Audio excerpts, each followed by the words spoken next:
much more closeness and identification with the environment where I live when I come back.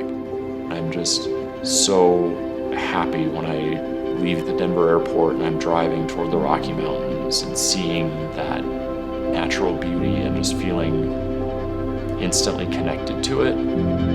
But the difficulty is always going from this feeling of every day going 100 miles an hour and seeing, the impact of what I'm doing right in front of my eyes. And then I come back and it's kind of like everything just from that perspective comes to a halt and my focus has to completely change.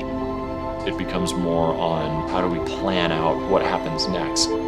But I'm not getting that everyday interaction with the players and the instant gratification of being able to see their joy and their improvement and their growth. I had played basketball since I was probably 10 years old. After I was injured when I was 19, it felt like a big leap to get back into that competitive headspace that I had been so used to before.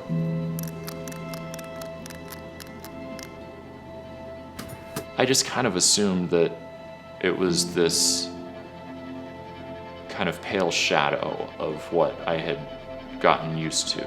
And I thought, if I can't run and jump and dunk the basketball, what's the point? I won't probably enjoy it nearly as much. And when I tried playing with a team, I just realized that everything that I wasn't able to do because of my physical situation was completely outweighed by the challenge of learning to do it in this other way. And that made it almost more gratifying.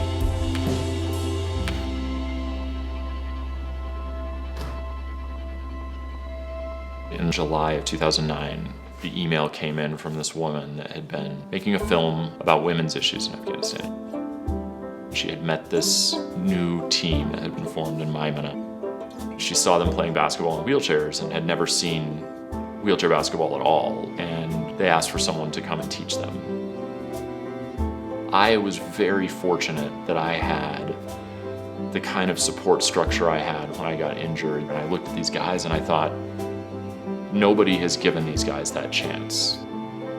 This one-time thing could make a small difference in how they perceive their capabilities and their opportunities in life. When we first started, before we had a gymnasium, we played on an outdoor court that had one side that faced the street, and there's a fence section of the wall where people could see through and see to the court.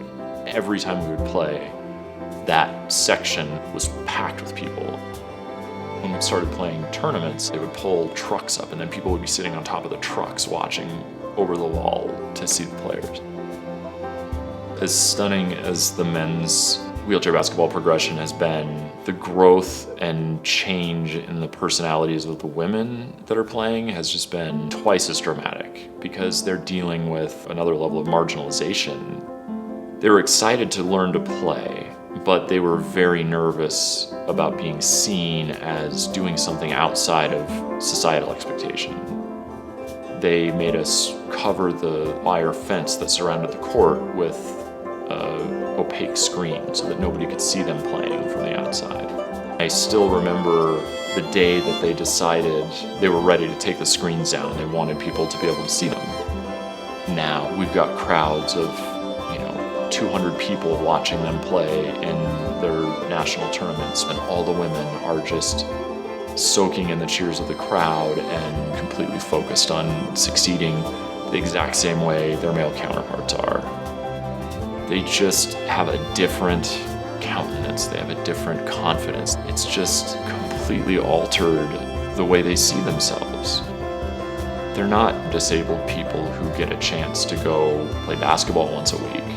They are athletes, they are teammates, they're leaders, they're representatives of these different areas. They are proud of themselves and other people are proud of them.